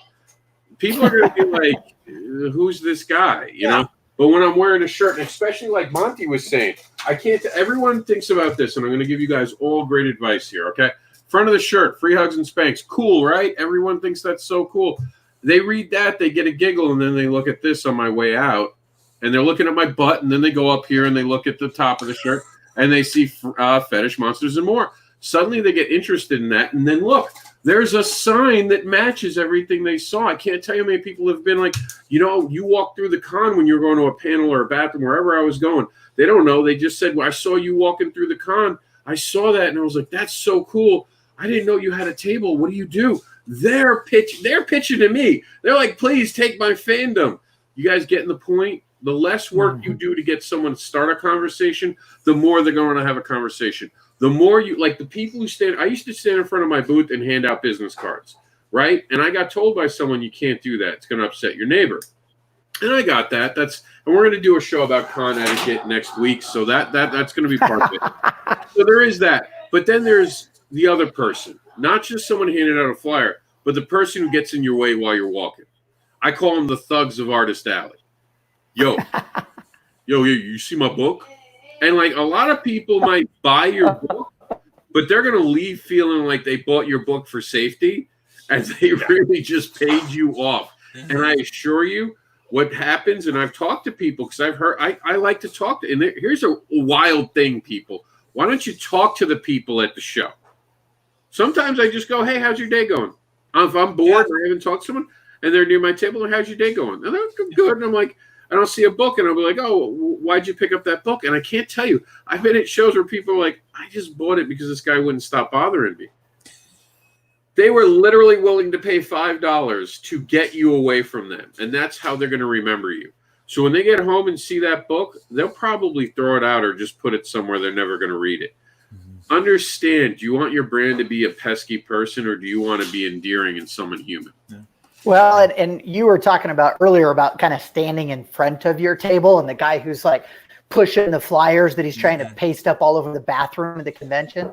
That's only a reek of desperation or etiquette. You're not going to see Neil Adams or, somebody else who's been 100 shows.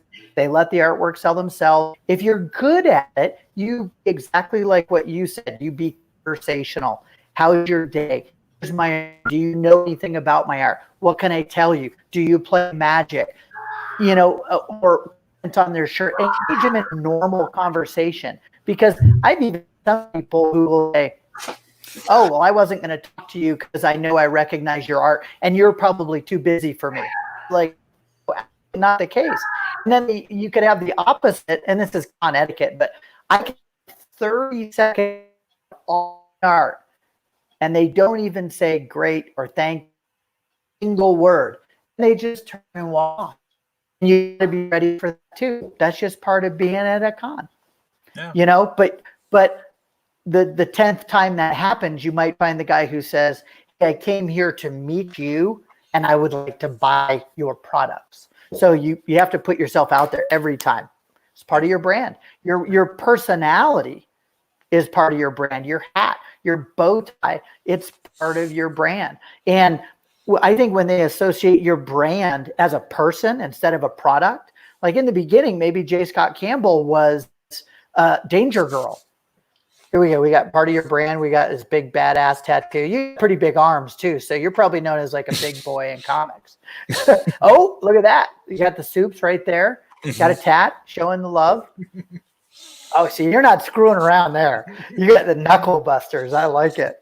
And again, you are your brand. And you can be known as a great artist, but there are also artists out there, brand unfortunately is that guy's a little bit of a jerk, or that guy's full of himself, or that guy might be expensive, but he's stand-up, or he's going to rock star it. He's only going to show 2 to 4 p.m. on Saturday, and everybody's going to be lined up to see him because they're so popular. Unfortunately, his brand isn't, man, that guy's a nice guy. I've never heard anybody say anything negative about who that guy is.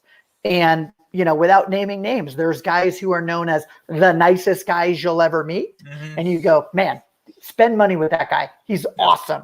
And there's guys and girls who are known as a tool or who use sex to sell how they look. No, not that kind of sex. Their sexuality. They're not their product. Mm-hmm. How they look. And they're all sales tools. I can't use that. I'm a scruffy old, guy with gray in my beard. But Excuse me. Like, in all seriousness, this isn't even a joke. And even since I was a skinny white boy, did not like sleeves. I have wider shoulders. There's just something off, and I've been measured, and they said, wow, you do have like a broader shoulder area. So t-shirts bother me because if you look at it, it doesn't sit right on me. The t-shirts just don't. They never have in my size. So you should get them custom made.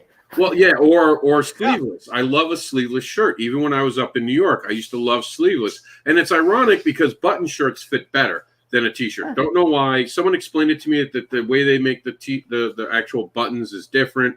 I don't know. Someone smarter than me explained it, and I totally forgot. But either way, so I used to not wear sleeves anywhere. And when I started doing comic conventions, I was like, I'm here. I'm a creator. I'm cool. I can get away with not wearing sleeves because we create comics. I don't have to wear a suit and tie anymore. I found out very quickly that people don't respect you if you don't dress the part that you want to play. You have to dress for the job you want. And yeah, I wear a tie now to some cons on certain days. Again, depending on the theme. Thursday's a laid back day you can get away with because it's set up. You might have been setting up, and people kind of expect less of showmanship. On Saturday, that suit and tie comes out, the Indie Devil, now Underground Devil's out to play, and people stop by. They talk to me because they see I'm taking my profession serious. Sunday, it's the kids' day. I got my kids' shirt for Jax the Anderson. Like, you got to plan these things. Everything's got to say something. Would I love to be in a tank top every day? Hell yeah. I sell tank tops. And every so often when a con's really hot on a Friday, I'll call it Fetish Friday, and I'll bring out the fetish thing, and I'll kind of play with it because on Friday nights it gets a little slower at shows. For those of us who do enough shows, we know Friday night gets a little thin. During the day, I'll have a T-shirt on Friday night. I'll walk around without a tank top. I can't tell you how many people go, oh, Rob's in a tank top. He's breaking the rule. He's not supposed to be in a tank top, because they hear me talking about this and about being professional. Because, everyone has said here, you got to be professional. If you're not being professional and respectful, what are you doing here? This isn't a hangout. This is an industry. Stop pretending that you came in and you're going to be the cool kid. Stop trying to be cool and start trying to be professional and respect. Speaking about clothing in your brand, there's a couple of people that stand out, and unfortunately one of them passed away, and that was Dave Stevens, who was an amazing illustrator, created The Rocketeer, had a great career, ups and downs, but really well thought of guy. And if you ever met him, you would say that guy's a class act. And when he was at San Diego Comic-Con, you'd never see him without a sport coat. Usually not a tie, but he'd have a nice button down underneath, had a sport coat. He was a very good looking, charismatic guy. And when I was young and met him and was first going to Comic-Cons, I kind of, and he drew beautiful women. I kind of wanted to be like Dave Stevens. And there are times at Comic-Con, I'll usually take a couple of sport coats and stuff with me, and I'll do some days where I dress up, some days that are a little more casual. And much like Rob's kind of sleeveless days, there was a couple times I broke out the dress kilt. And, I'm Scottish. My family background is Scottish. And people are like, oh, my God, you're rocking a kilt today. And you're like, yeah, on the one hand, it's different than everything else you see here. But it was also because I would dress up with it. It usually wasn't a T-shirt. It was kind of a formal thing. And people sort of knew that because my background was Scottish and Irish, that it wasn't just an advertising flair thing. It was like, hey, I'm dressing up in the dress kilt. But it does kind of go back to what we were talking about. Your brand is also a bit how you dress, and are you going to be the guy who doesn't stand out and isn't memorable? You blend in with the crowd. And there's ways that you can stand out in a really bad way. And you might be known as the guy who looks like a troll when you come to the convention. You're like, a little bit of BO, not great body hygiene. The clothes all look disheveled, or you dress like a pirate. On the one hand, it's part of your brand, but is that the brand you want to be? Do you want to be Pirate Steve, or do you want to be Dave Stevens? And only girls get away with dressing up as cosplayers. Guys, it does not help you behind your table. And I'm giving to you this because I'm really trying to help you. It doesn't work for guys. Girls, it does. It's unfair. Welcome to it. That's Mother Nature. Women are made to be more attractive. Suck it up, Buttercup. It's reality. This is just the truth. And to what you're saying, I wanted to get a kilt so bad because it's so hot in Florida. I just want to air the boys out. Oh my god! I want to set up in a kilt so bad, and I have family colors. Like I can like kilts are serious, and Yep. Don't Yeah, worry, all of mine are family colors. They're not Utila kilts. and if you're wearing a kilt, guys, I want you to understand: if you're wearing underwear, something wrong with you. Yeah. No, Don't wear underwear. you either wear it the right way or you don't. Exactly. That's why I want to wear it. So if you ever see me in a kilt from now on, I want you to realize Regimental all the way. Right. And there's only one thing you can wear under a kilt, but I can't say it because there might be kids watching. So. I know what that answer is because Yes, you probably do. I've had to give it to a couple people, and I used to play soccer in a kilt, and I was the goalie. Ooh. And I got a lot of people give me grief until the one time that my kilt caught the ball. Oh, there's a line there too. Rob, what's our next question? Well, that's a good question. Actually, we do have a question. We have two questions. One's a statement, one's a question. Questions. Here we go.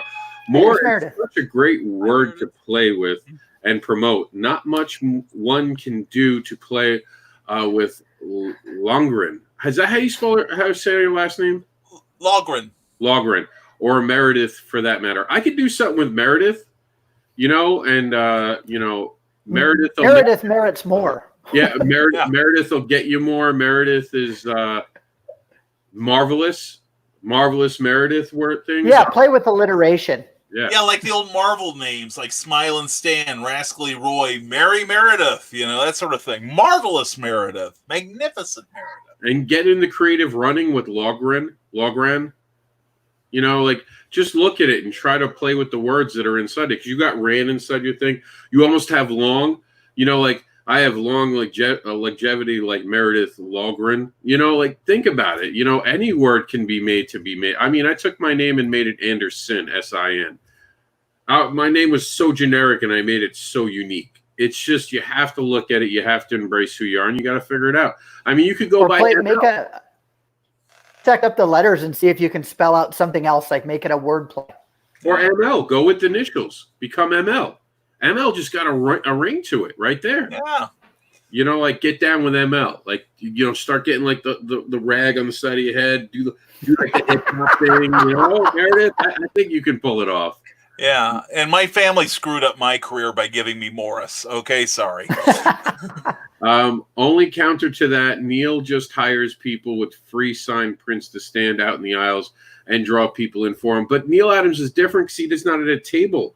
Neil Adams has a booth. Mm-hmm. A booth. He's in an island with like 10 tables. Yeah. You need perimeter people at that size. You just do. And, you need to people engage. This is it. And you know what? All of you creators should at one point or another support Neil Adams. I have. You all should get something from Neil. Even if it's not a print, because those prints can be expensive. He usually has got comics around. You know what I mean? That he'll sell you. Because we owe Neil Adams a lot for creative rights. Mm-hmm. And you need to show some respect, creators, as soon as you can afford it. Before you get the kilt, get something from Neil Adams. There's and you can do other things too. There's a couple times at Denver and then maybe Florida where I had more tables than I needed. If I had a booth, or the way I arranged it, I wanted it to be real open. And rather than just giving those to putting out and then the union people take them away, there were several times I went to Neil and his son is escaping me. Hill, not Josh, John. King. Help me out here. You know who it is. Yeah, King, yeah. right? I thought it was Josh. Josh Adams. No, anyway. Okay. I'll look it up. And I knew he had so many tables or they needed more, or my people across the aisle. I would always give my table away, like, hey man, like I'm already getting charged for this. Do you want this extra table? And people are like, oh my God, an extra table. This is worth like $140. So it just kind of went back to what you were saying, like, hey, everybody owes another artist something. You're like, spread the love. They're not going to give you your money back for it. Yeah, and how many people can say that Neil Adams owes me a favor now? That's gold right there. I learned something from him because he does this double stack table thing, and I saw it in Denver where he'd get extra tables and he'd just put them too deep. And so I call that the Neil Adams move. And I've done it a couple of times where I had extra tables if somebody gave me one. And I go, oh yeah, I'm just going too deep. And I put all my play mats out there. Very cool. Lockrun. See, Lockrun, that's yeah. the concept. Lockrun, Irish Lockrun. for running late. There you go. I mean, like running late. I'd make a logo with that. Oh, Hell yeah. Yeah. Talk to my Running guy, late. Eric. MJ, there you go. Yeah. Mary that Jane. too. Mary Death. I like Mary Death. Mary Death is good. The Placido uniforms. Why I rock the purple corduroys. And Joel. Yes, it is Joel. Joel Adams. Okay, yeah, that's right. Okay. Cool. It was something with a J. All right, guys. So Yep. we're at just about the 2-hour mark for this panel. I try not to go over 2 hours for the panels because I do want people to be able to feel like it's not this 3-hour epic. We're not a Star Wars film. So what we're going to do is I'm going to let each one of you tell me about something we forgot to talk about today with branding, and then tell them about your brand. We'll start off with Monty because I want to go last. All right, Brian, you go first because I got to think of something. All right. Oh, ill-prepared as I am, of course, always when you get your branding, remember, color and design is a big part of it. I have a banner that is a virtual replica of this so that when people take my card and walk away, they'll also remember the banner. Also has the fez on there, which, may look like a pseudo uniform, as Josh said, but also I get a number of people that go, hey, fezes are cool. That's our shorthand, meaning we got something in common. Also, I get people come up and go, what's that on your head? That starts the conversation. Or are you a Shriner? And then we start that conversation that way. A lot of times it leads to a sale. So, pick your, don't dress to be clownish or anything. I just bought this because I'm a Doctor Who fan and it's worked from that point on. And how well has it worked? Well, I've got my own publishing company, Rising Tide Publications. I can be found at risingtide.pub. Also have Rising Tide Publications on Facebook, where we put fresh content on twice a day. And if you haven't gotten enough of me this time around, I also do for now a daily talk show called Nevermind the Furthermore on Facebook on my profile page, Brian K. Morris. We talk about whatever you want to talk about, and we allow promotion. In fact, we darn well force you to talk nicely about yourself and what you do. Also, Clever Title Pending every Tuesday night at 8 p.m. Eastern, 7 p.m. Central, where we talk about creativity and the business behind it. And we started doing interviews, and we've got some really cool people, and especially a certain comics advocate that will be scheduled shortly. So, up to you, Monty.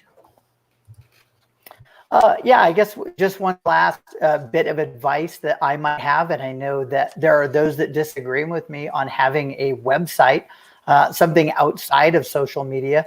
I think most of the more established artists that I can think of, doesn't matter if you're Joe Jesko, Campbell, a host of other people, it's an area online where you can always control the content, have a store, have a blog, make it as interactive as you want. But there are those who say, oh, no, social media is fine. You can have a DeviantArt page. You can be on, I'm Instagram, I'm ultra hip or like that. But as a little bit of an old school guy, when it comes to controlling your brand and putting the products out there and not being having to play by somebody else's rules, whether it be YouTube, who says, oh, you can't use this music, you can't post this, or you want to post art or whatever it is you want to post. I personally believe it always have your own website. It can be your name. It can be your publishing company. I like, very descriptive things. So if somebody says The Art of Monty Moore, they search my name. Or if they go to Maverick Arts, I own various variations of it. So Mav Arts and Maverick Arts are the same website, kind of like eBay. There's a short version. But that's part of my brand as well. Even if it's not bringing in regular, sales like every single day. If you want to be taken seriously as a publisher and a creator, have a website. Have something where if you're reaching out to a company like I do, I use my website this year, and I'm doing some new work for a Star Wars project, very high profile thing. They didn't ask for social media here. What are your websites? Where can we see? How can we find out how you and promote yourself online? So that's why you won't see me on my social media, kind of have the consummate pro, because I sell my art to nationality, race, creed, color, sexual orientation. These are just fans, and we're about art and storytelling. And so that's just a bit of advice too. Sometimes you have to bite your tongue. Otherwise, you can say, no, this is part of my brand. I'm outspoken about X, Y, or Z. And to everybody personal, how you handle that. But I keep my website and my social media present about my art that I produce. This is how I make a living. And everybody is welcome to their opinions, but I don't allow flame wars and things like that online. So that's just a little bit of advice of somebody who's been around the block and to over 400 conventions. So, and this is Loco Hero. So please check us out online. We've talked about that before. It's going great. So I appreciate all the support for people who have enjoyed the project. Now, before I go into the Zoom for me, one of the things that Brian K. Morris says is always never apologize for being awesome. Yep. But there is, and he means that as a cheerleader thing, and I completely respect it. But you have to understand, my advice is ego kills. And it's nothing against Brian. I agree. He's trying to build people up, but there are certain people who need to be taken down by themselves. They need to be lowered down. And listen, I'm going to give it to you real. I always do. And I'm not here to be your cheerleader. I'm here to help you rise and tell you all the mistakes I made. But luckily, this is not a mistake I've made. It letting my ego get ahead of me. Stop using words like I'm the best ever. I am the greatest. There is no one better than me. Don't do that to yourself. Don't come in and say I'm the next Stan Lee. No one gets to say that. The fans get to say that. I want you to hear me on this. The fans dedicate who we are. The reason I kept going back to Kickstarter was because I was on the road with a book called Cat Dad and Supermom, and people were crying after reading it. They loved it. They came back to buy extra issues for other people. I knew it was a winner, and sometimes Kickstarter is not always going to tell you who the winners are. That's just the reality of it. There's a lot going against you. So it's okay to make mistakes. It's okay to try again. It's okay to fail. But it's not okay to come off as someone who's better than everyone else. Stan Lee never did that. Really think about all the people who were people you aspired to be and tell me how many of them really put it out there that they were better than everyone else. And you're going to find a short list of that. In the end, it's about being humble. And it's about being honest. And it's about doing things that matter more than ourselves. And if you guys are okay, I would like to actually show my video, which I think really shows who I am as a creator. Is that okay, Monty? Would you be willing to see it? Yeah, let's see it. And kudos to everything you just said. Yeah, I agree. Totally agree, brother. So this is me being honest and bearing my creative soul. And I encourage you all to be more like this. An all-ages tale that teaches morals with farts and shows the power of imagination that will entertain everyone in your family, including the parents reading the book. Thank you for hitting play and allowing us to introduce you to Cat Dad and Supermom, the award-winning Farts with Morals storytelling awesome adventure that people seem to love. And we could keep going that way. We could use words that could try to get you to be excited and convinced to buy it, but I'd rather just be honest with you. I'd rather be humble with you and tell you why I created the story. You see that little boy over my shoulder, right over there, and the other side, the Supermom, and the big elephant that farts? All of that is based on my boy. He's a special needs 5-year-old who I love with all my heart. And he has made me a better man and has taught me what unconditional love is. So if this story is about him, the standard had to be higher. That's why I got one of the best artists in the world in Raheel Mohsin.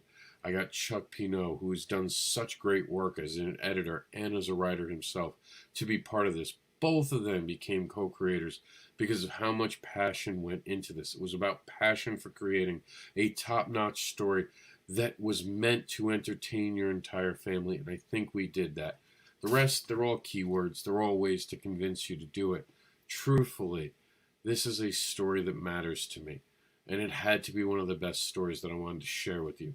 It advocates for people who get bullied, and it advocates for the right things to do when you see someone get bullied.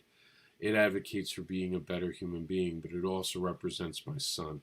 And because of that standard, because of the fact that my son is in this book, it had to be one of the best things I could create probably in my entire career.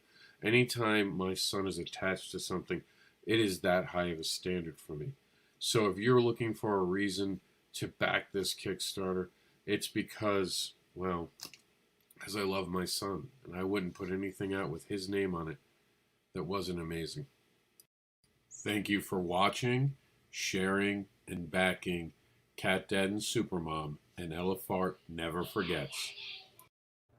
And in the end, it's about being humble. You especially when you're doing crowdfunding, look, I need help. And it's hard for me to ask for help. But now you have to when you're crowdfunding.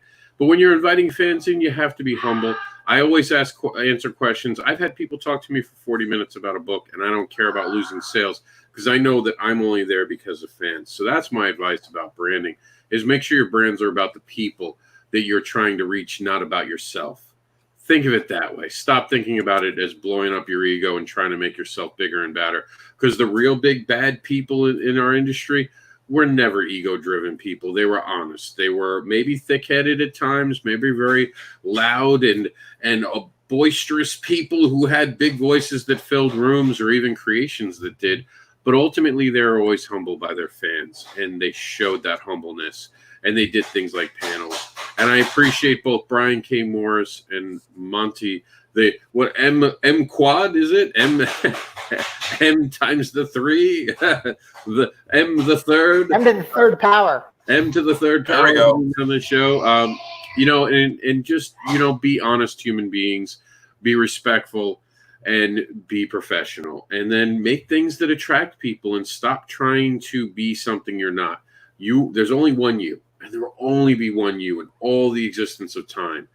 You're the brand. Never forget that. Don't try to be something you're not. Don't try to chase the dragon of someone else's success. Be yourself, and you'll find success. That's it. That's all I got for branding. Because a lot of the things I just kind of stumbled upon, and you put it together, and all the puzzle pieces aren't there yet. But the longer you're in the industry, the more people you meet, you can learn little things about saying, hey, that represents me nicely, whether it's the fez or the hat, the fun, unique t-shirt. All those little things can become puzzle pieces. And before you know it, you're not trying to be everybody else, and you're actually showing who you are. And believe it or not, parting is such sweet sorrow, but we're done. We've had a great week of shows. This has been a fantastic panel. I thank you all. There's our Comic-Con noise. If I can only teach him to clap and do that, it'd be awesome. Get him to be so loud and clapping. We will have a Q&A tomorrow at 4 p.m. for those who are watching live. We'll answer any of your questions, and it'll be open mic.